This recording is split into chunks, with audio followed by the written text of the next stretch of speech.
We're joined now by Central College softball coach George Wares as the Dutch are set to embark on NCAA regional play this Thursday. Look ahead to that tournament and also look back at the Iowa Conference tournament this past weekend that was held in Decorah. Coach, thanks so much for joining us. Thanks, Appreciate it. Let's go back to this past weekend. I guess didn't even make it to the weekend, unfortunately. Thursday, Friday in Decorah, the Iowa Conference tournament. Played a thrilling 14-inning game against Coe College late Thursday. Came back with a very disappointing performance Friday against Simpson. Kind of take us through the weekend and your thoughts on the conference tournament. That conference tournament or the conference tournament in general? Your conference tournament. That conference tournament, I thought, I was very happy the way we played against Coe. I thought, after she settled in, Bree Haycraft threw as well as she has all year, and when she came back in the game, it's interesting because I think she went like 7+ scoreless innings before she gave up the home run. Through 179 pitches, so it was encouraging, I think, to see her grow up in that type of environment against a quality team, and then the battle that we showed. If there was any doubt, and there was some, as a coaching staff, do we have some of those intangibles that it takes to make a postseason run, and some of those intangibles that we haven't seen, like can we battle back and keep coming and so forth. I think we showed that against Coe, and you look at the bottom of the seventh. Angela Davis, who has just struggled against Simon in her career, this year has had quite a bit of success, and it continued in that game. And it's one of those where I thought it was out, and then our trail runners got to wait a little bit, and I think 2 outs we score and the game's over right there. We didn't, and then to their credit, Simon comes in and shuts down a pretty tough part of our lineup where we don't score a run, and then the game just kind of goes like that. They have a chance with bases loaded, nobody out. We deliver a very good, I think it was a 5-2-3 double play to get out of an inning, and it was just one of those games that you feel like it's a great game to be in, and it's really disappointing to lose. But then after the game, we were actually more optimistic than pessimistic, even though it was a pretty tough loss in terms of 14 innings. And then the bounce back, it's hard to really describe emotionally what that takes out of you. But we, went in that night and the next day said no excuses. We got to play, and we didn't. And that's the only way you can put it. We did not get a real good performance, obviously, from Kylie. We did not get a real good performance at the plate. I thought we were very overly anxious, not very disciplined at the plate, and give Simpson credit. I think they made the right choice in who they pitched against us. I think Johnson's off-speed stuff, at least that point of our season, got to us because I think, I'm not sure if they were thinking this way, but we were a little overly anxious, and that kind of pitcher was a good kid to throw, at least at that point, against us. And then we just couldn't get it done. We made a little bit of a run to cut it to 6 or 7-4, but then they came right back at us, and it was a very disappointing ending to the conference tournament. In 24 hours, you go from feeling really good to all of a sudden, okay, a little bit of question, what's going on. And fortunately, we've had quite a bit of time between then and now to kind of regroup, and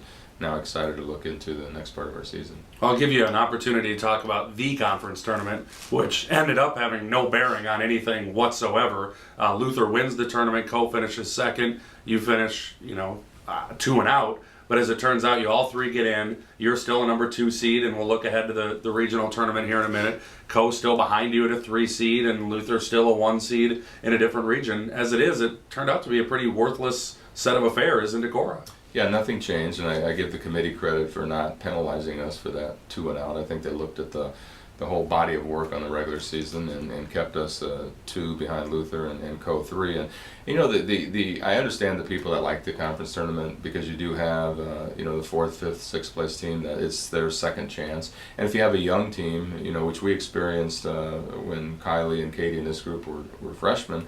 We weren't going to go unless we won the tournament. We probably didn't have a great chance to win the tournament, but we had a little bit of a run, and you can carry that into next season.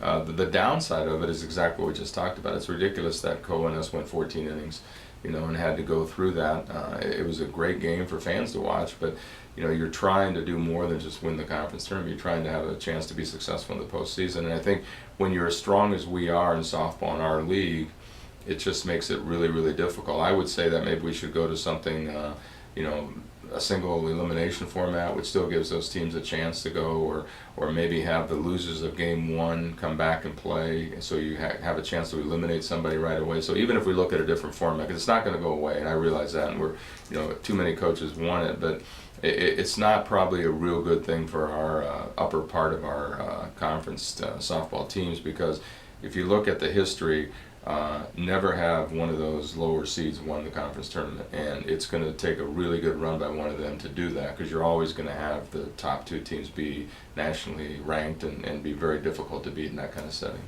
Let's look ahead to the regional.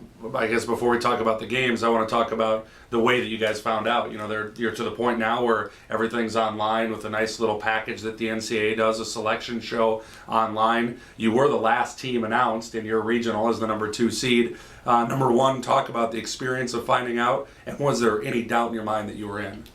There was no doubt in my mind. I mean, when you say no doubt, you never know for sure what the NCAA is going to say. But I thought we were probably one of the first 4 or 5 pool C's. So I think they probably went through and said, okay, these are the no-brainers, and I'm sure we were in that group. And I don't know, our players maybe that haven't been through it had some doubt, even though we told them we're 99.9% sure. And and then when it came down to the bottom part of our region, I felt pretty comfortable that we were going to be the 3 or 2, and that was the doubt I had. Were they going to move Co ahead of us, since they did beat us in the conference tournament? And I think had they, looking at the conference tournament one more time, had they beat Luther, maybe they would have slipped ahead of us. But once I saw Co as a 3, I knew we were going to be the 2. It's just a question of who's going to pop up at 7, and who was going to be our opponent. But it's kind of exciting to see the players, in there and watching it. And we were one of the teams that they showed some still shots on. Some of the players, it was kind of funny, because when they showed Wisconsin Whitewater, action shots kind of do some things, or still shots sometimes don't make you look like who you really are. And there were a couple of the Whitewater players, that were in the midst of playing, and they got them at the wrong time, and our play, wow, and then all of a sudden they showed us, and whoops, I guess we shouldn't have said anything, because look at it. I mean, they had a picture of Kylie that looked like she was just in grimacing pain during one of her pitches. So, but it was fun to see the reaction of the players, and to hear the NCAA people talk about us as we were being announced as the number 2 seed. All right, so number 1 Linfield plays number 8 Anderson. The 4-5 is Fontbonne against Wash U. A great 3-6 matchup, Co Whitewater, and you get Benedictine. What do you know about them? They're solid. They've got a very, very good pitcher. Their conference pitcher of the year, a junior that's very athletic. They run a lot. They've got, this is something I didn't think I'd say very often. They have about, I think, almost 100 more stolen base attempts than we do. That says quite a bit. They've had a lot of successful stolen bases, so they've got some very good speed, obviously, in the lineup. They know how to win. I don't think anybody's going to question that from top to bottom. They would admit this. Our league is quite a bit better than theirs, but the bottom line is they've won that league, and they've done it. So they do know how to win, and they've played some pretty good teams. You look at North Central, who we beat. They split with them and beat them decisively in one of the games. They played Buena Vista from our conference and beat them. So they've gone out and scheduled some quality opponents beyond just who they play in their league, and they're going to come in very, very excited and kind of nothing to lose, and they're on a roll. They've won a lot of their games at the end, and so it's one of those things. We stubbed our toe and went 0-2 in our tournament, and they go 3-0 and win their tournament. So, we'll see how much of a factor momentum plays in that matchup. And they're not a stranger. You've played them before in the postseason. Yeah, it's been a while, and they used to actually be, and I think they're back to that, trying to get back to that. They were somewhat of a power. They knocked us out of a real tough regional loss when we hosted the national, and came back here and represented our region in the national tournament, and then we've played them a couple other times. I think we're 3-1 against them, but it's been long enough removed that it's probably not a significant statistic to look at. Yeah. So the big white elephant in the room is the last couple of years in the postseason. You have a long, storied, successful track record in the postseason, but you've lost your last 6 games in the NCAA tournament, going back to 2006 when you lost your last 2 after an opening round win. 2009 you go 2-out, and last year you go 2-out. What is it going to take to get back, not only to win a game, but to actually be a real threat here to get back to a national tournament? Well, the first thing it's going to do is to win a game. I think, subconsciously, when you play in a program like ours, and there's such a history of success, even if we don't really talk about it that much, I think our players are smart enough to know it, and they realize that most of the time we are successful in postseason. Doesn't mean we'll always go to the national, but we make a run and go 3-2 or something like that. So I think the first thing we have to do is just win a game, and you do that by winning the first inning, then the second inning, and then third, and so forth. I think if we can get that win, regardless of who the opponent is, and in this case it happens to be Benedictine, I think that'll just be a sigh of relief. And I really, really believe if we can get that first win, there'll be the sigh of relief that'll let us play more relaxed in the continuing games of the tournament. And the other thing is we just have to play better. I mean, sometimes you look for all these answers, and the bottom line is when you look at it, we just have not played exceptionally well. You go back to 06 and we lost to a very good Eau Claire team, and then had a great game against Co and got beat. So that one I'm not overly concerned about. But you look at recent, the Gustavus loss 2 years ago, and then WSU, pretty quality teams. But then last year was probably as disappointing as any, when I thought we matched up extremely well against Claremont and had a 2-0 lead and just let it slip away. And then a very disappointing, I think, bounce back effort against Chicago. So if there's one of those three regionals that you mentioned that I would say is very disappointing, would be last year's, because I thought we had a much greater chance of winning a couple games there than we maybe did the previous two.